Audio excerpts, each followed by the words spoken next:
Greetings, everyone. My name is Amy Liu, and I am Vice President of Brookings and Director of the Metropolitan Policy Program, and it is my distinct pleasure to be hosting this panel discussion today. The goal is to learn about how to unlock the power of diversity from a few industry leaders, including the role of partnerships. Now, by way of background, I lead a program at Brookings that collaborates with local leaders to create prosperous, just, and resilient communities. And I've had the opportunity in this role to engage with CEOs and business leaders in advancing diversity, equity, inclusion, and inclusive economies in their home regions. I also happen to be a board member of Just Capital, which is a nonprofit committed to stakeholder capitalism. Now, in the past year, we have seen dozens of corporations make public commitments to racial justice causes. However, according to a report released by McKinsey at the end of last year, at the end of 2020, few of those public commitments have resulted in meaningful change. Specifically, in a review of 1,000 corporations, McKinsey found that 32% of those companies made public statements in support of racial justice, but a smaller segment, 22%, converted those public statements into external actions, such as greater philanthropic giving. However, an even smaller share, just 18%, went further, making changes inside their firms, whether it's in board composition, procurement, or other business practices. In other words, despite the accelerated visibility of actions towards DEI in the past year, there is much more work that can be done by business, by industry leaders to make diversity, equity, and inclusion a meaningful value and competitive proposition for firms and society. So to give us some words of wisdom in this corporate moment, I am joined today by Herman Bowles and Mark Brown. Herman is Vice Chairman Americas of JLL, which is a global real estate services firm. And Mark is a former corporate vice president of corporate development at Microsoft, and today recently became partner at EQ2 Partners, which is a global asset management firm. So welcome, Herman and Mark. It's great to see you. Thank you. Thank you. Great to be here. So I want to open this conversation with just a broad, get your feedback on the broad sense of play in your industries. Herman, in a broad level, you represent a leader in the real estate sector. Mark, you know, in some ways, at least previously, worked in the tech sector. Herman, let's start with you. What's the overall state of play on DEI within your industry? 1 year after the murder of George Floyd, and where do you see some of the most promising actions to embed the values of diversity, equity, inclusion in companies in the real estate sector? Well, Amy, thank you very much for that question. I want to thank CalPERS for pulling this event together. This is my second opportunity to participate, and as a major investor, and that's probably what I'm going to talk about, the power that major investors have actually to impact and affect change. So you ask about the real estate industry. As an industry, we have a lot of challenges as it relates to diversity, and this includes both women and people of color, to include specifically Black people and Hispanic.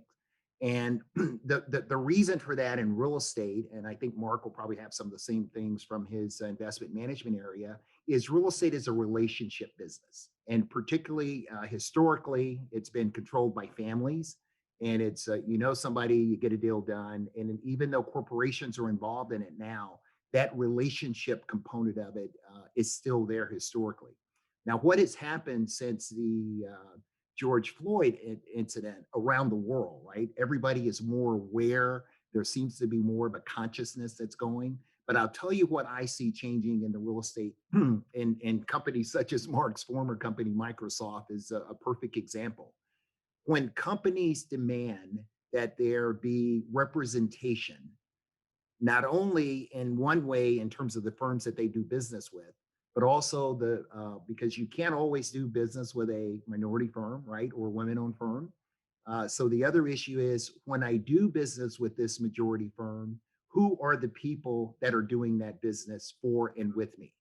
And what firms have started to do is they said, don't look at me as to where I am now. I am telling you what my aspirational goals are. And what I want you to do is I want you to mirror my aspirational goals. And I'll tell you what that does within a company, particularly a services company. People are going to run back and they're going to say, hey, I need someone to put on this account, and not just in a position to show a face, but a meaningful position that will help their professional development. And one thing I'll say that I'm doing, and I'm fortunate to serve on quite a few corporate boards, and on one where I'm on the audit committee, I am asking the auditors, obviously they report to the audit committee, to come in and say, hey, I see 3 white females and 3 males come in here every quarter. Tell me about the rest of the team and who is helping to put this together. And they say, oh yeah, we're diverse. And I'll tell you what I do, and I've done this in 3 companies now. Say, what I want to see every quarter when you come in here, show me the picture diagram of the people that are behind this. And I can tell you what that does is that creates opportunities. People don't get up and say, I'm going to be bad today. People generally get up and say, I want to try to maximize my day. And it's a matter of prioritization in terms of what am I going to put, particularly in diversity, equity, inclusion. And what the George Floyd incident has done, it's shown a light on it. And we are doing better. I mean, our firm, we were recognized based upon primarily our board representation as one of the most diverse firms in the nation. But I tell my colleagues, said, please don't rest your laurels on that, because we still have a lot of work we can do, particularly in our senior positions. And obviously, we want to keep that pipeline going as well. But real estate has a way to go, and JLL is gonna try to lead the way doing that. But what is going to hasten that is our clients demanding that action and participation. That's exactly right. So Mark, thank you, Herman. Mark, let's hear from you. What's your sense of the state of play, both in the tech side and now as a new member of the global asset industry? I think both are similar, in that I see progress, for sure, on multiple dimensions, and I think about it not only on the hiring side of things, and there are pockets where that's not necessarily true. There are probably in the industry as a whole, not just Microsoft, but in the industry as a whole, there's probably less diversity on the engineering side of the technology industry than one would want to see, or that is representative of the population as a whole.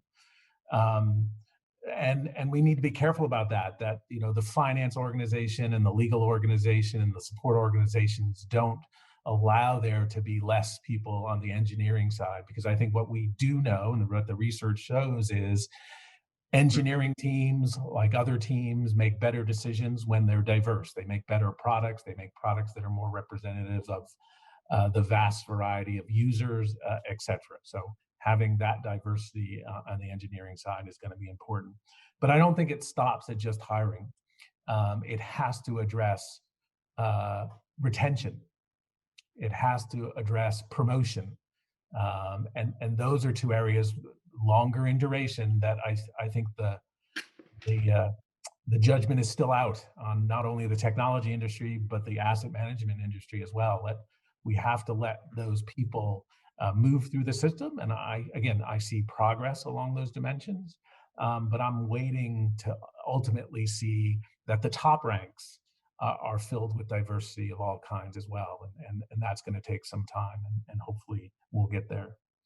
And the underlying bits that are important that I think help, and certainly true at Microsoft, certainly true at EQT. You have to have a culture of systemic change, a culture that's open to moving forward along these dimensions. I will call Satya out on this. He was a magnificent leader in that regard, in changing the culture to be open to what it meant to be diverse on all dimensions, again, throughout the ranks. And then you need not just that talking head at the top, but you need a leadership team that is actually open and honest about the conversation, both in terms of the recognition and then how it's going to be addressed over a long period of time. And so there's a bunch of efforts that are going on, again, inside EQT that certainly went on inside of Microsoft that I'm really excited about seeing the fruits and benefits of, including things that are sort of been benefited through the pandemic, which is pulling in talent from across the world, and living with that notion that people can be located in a variety of different locations. That broadens the spectrum.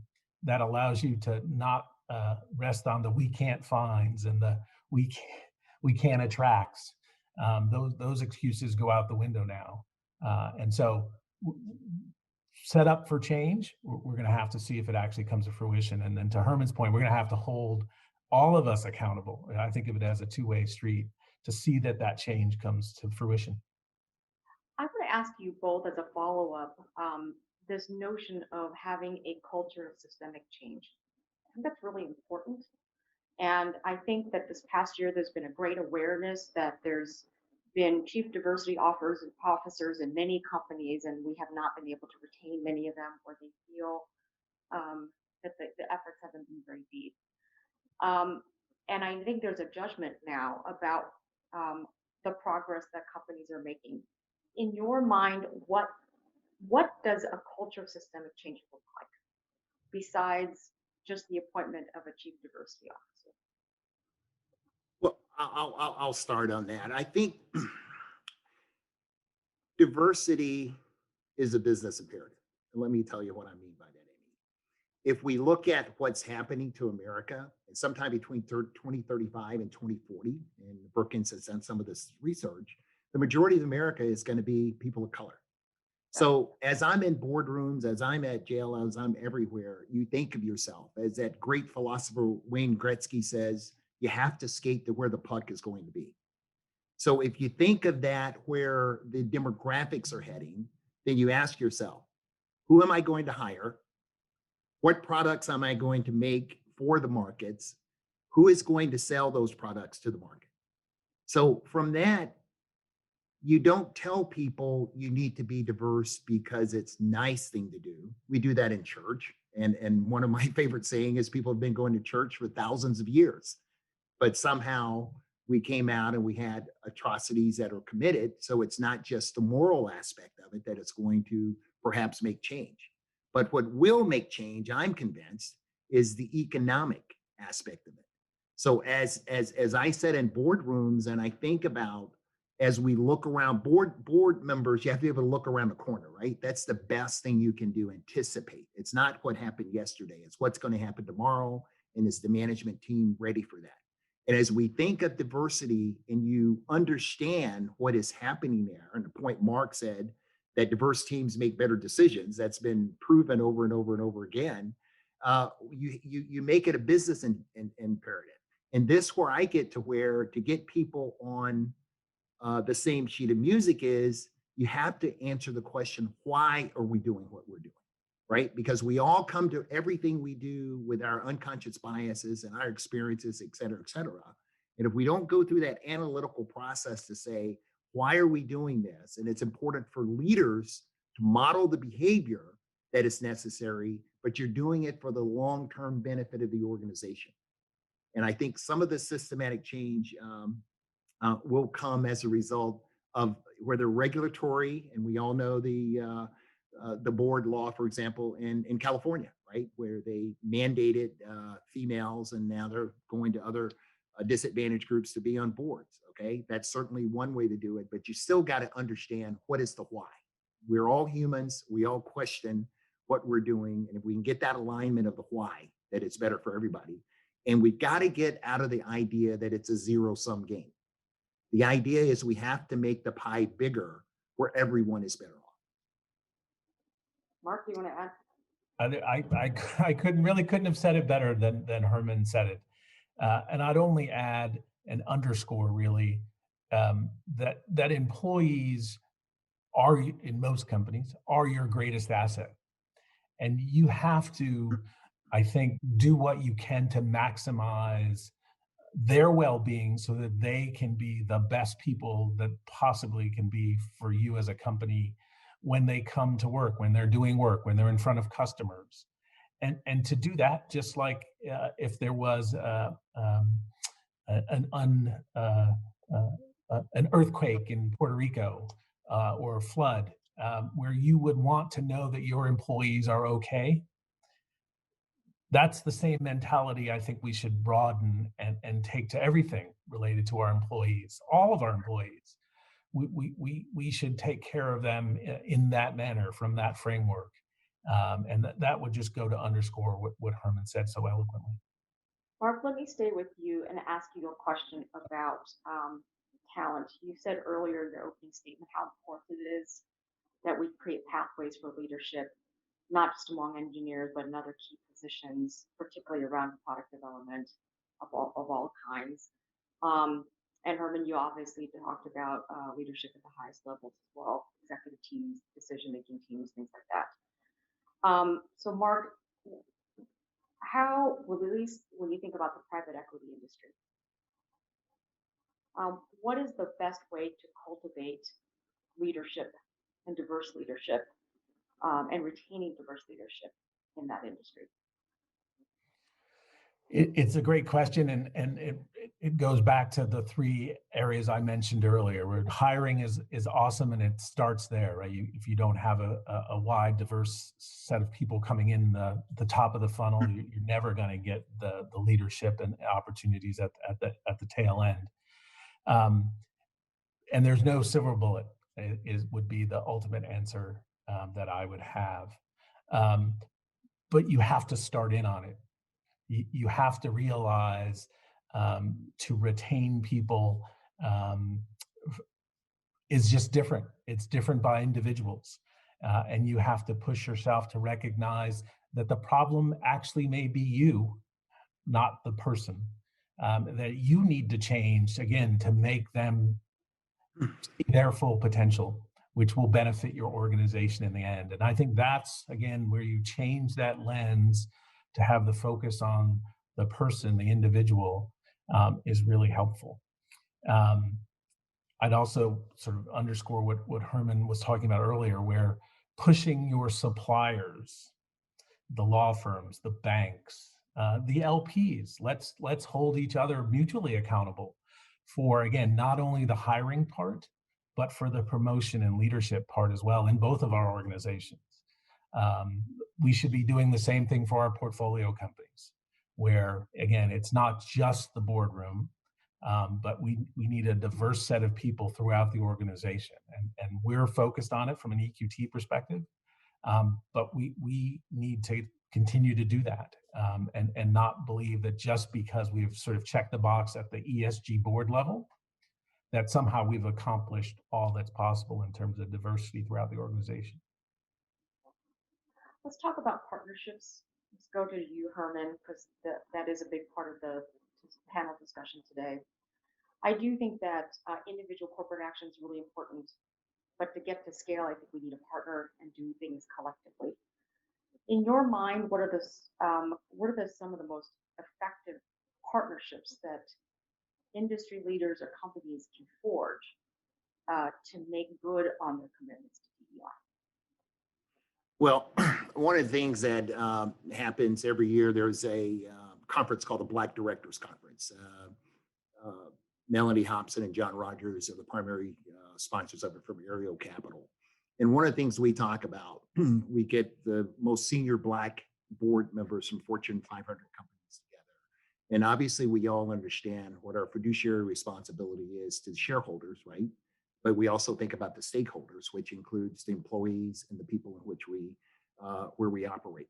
And we talk about the partnership, and I want to talk about it in two senses. And the first one is 3 Ps we talk about. We talk about the people, and from that, it means the people not only in the boardroom, in the C-suite, and getting to the point Mark made about the funnel, okay? And we can ask, as a board member, we can ask those questions, right? You can ask questions. That, I tell people, being a board member, it may appear hard. It's actually easy because you don't have to answer questions because, right, nose in, hands off, but you do have to ask questions. So that's the first P. The second P, Mark, you mentioned as well, is philanthropy, okay? Asking the question, right? That's another partnership. Who, in addition to the traditional charities and events that we support, are we looking from a social justice nature for the organizations that we support? Okay. And then the third we talked about earlier is procurement. We've kind of put that one in, but not only in terms of looking for women and minority organizations. And John Rogers loves to talk about the fact that, people get in a million round table and they're out buying garbage, pest control, painting and construction. And we know these are sort of lower margin, not wealth building type functions that people can do. And asking the question, a good friend of mine that's going to retire pretty soon, we're talking about the accounting firms, the real estate firms, the advertising firms, your insurance brokers, your lawyers, your accountants, et cetera, et cetera. And then to the extent, again, as I said earlier, if you don't have a minority firm you can partner with, one great CEO friend of mine, he basically got the word. He handles the accountants, he handles the lawyers, he handles the investment banking. And if you came in to have a meeting with him and you came in, let's just suppose, with 4 white males, he would basically say, when you're ready to have a meeting, come back with an organization that you have that represents my aspirational goals. So the word got out very quickly. So those are the partnerships. So you think of these partnerships, don't think of them as just business to business. You can establish a partnership by putting your processes, your values, and your goals in place that encourages people who want to do business with you to align with what your objectives are. And Herman, well, I want to stay with you and ask about your board engagement, because so many of these partnerships and decisions and commitments to the DEI needs to start at the very top. And I am just curious, how has the board conversations evolved in the past year?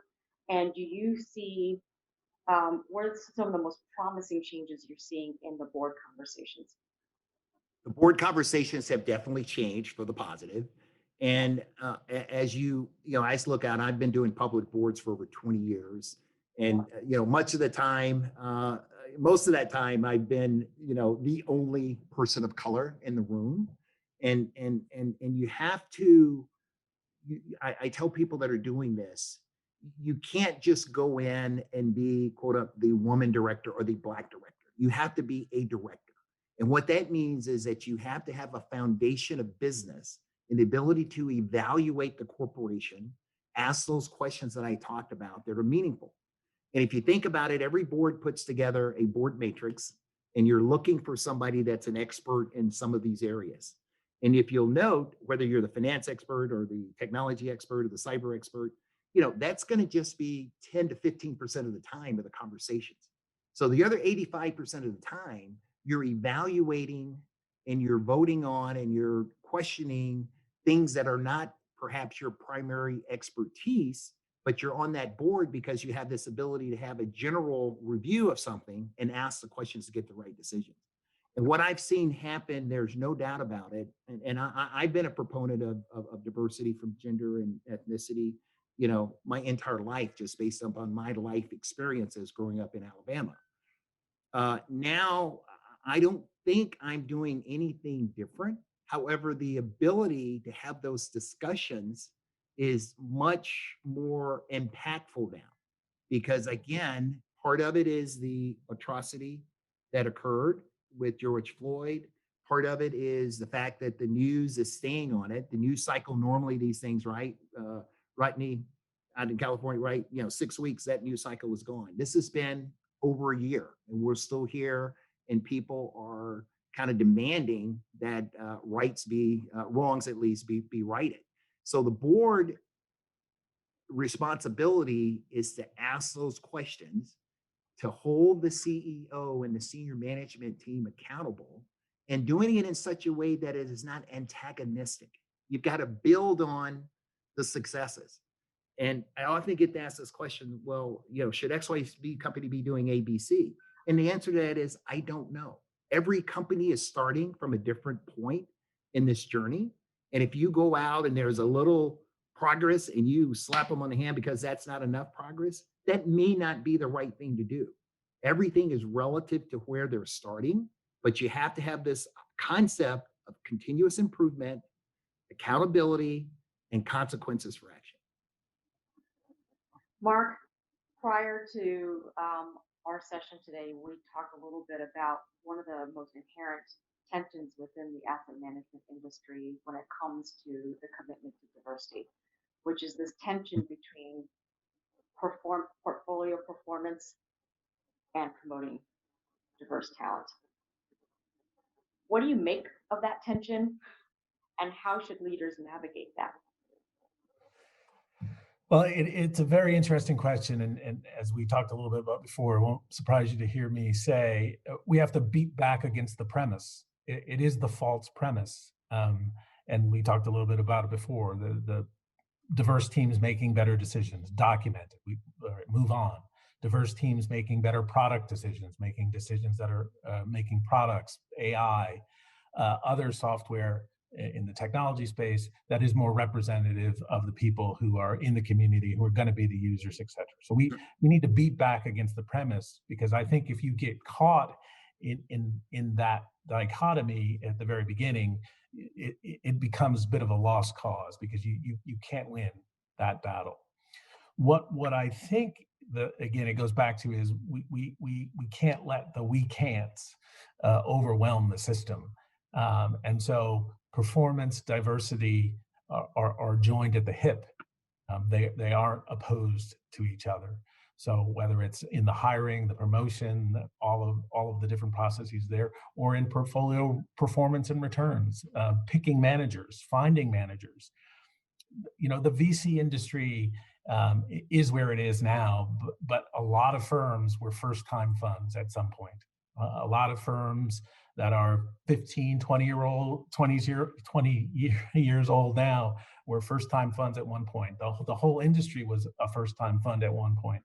So you can't say that, forever I don't want to invest in first-time funds. So there are a bunch of we can'ts that sort of get caught in the system that, because we've allowed them to exist, can hold one back. So I think some of those things need to be erased, and a clean slate, so to speak, needs to be put in place to evaluate firms, to evaluate investments, to evaluate portfolio managers across the board.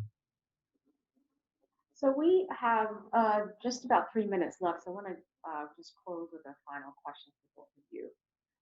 I think the audience in this room or Zoom are leaders of all different levels within their companies.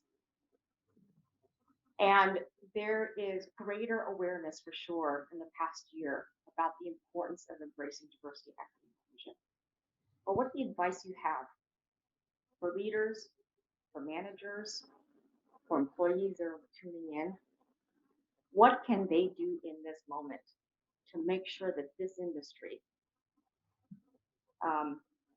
really moves towards this cultural system of change? I'll start. Okay, if you look at, and again, I think Brookings has some of this research, Black income is approximately 60% of the average white person. Mm-hmm. Now let's go to the net worth. The net worth of a Black person is approximately 10% of that of a white person. And we know this goes all the way back from slavery and redlining and Jim Crow laws, et cetera, et cetera. So there have been reasons that this disparity exists. And the issue is, how is it that we create an environment, create an America where everyone can thrive? And the point, there's a picture real quickly that some consultants use of people looking over a fence and saying, everything's supposed to be equal and everybody gets the same opportunity. And that's really true in terms of the fact that we do want to have a society where people are rewarded for what they do.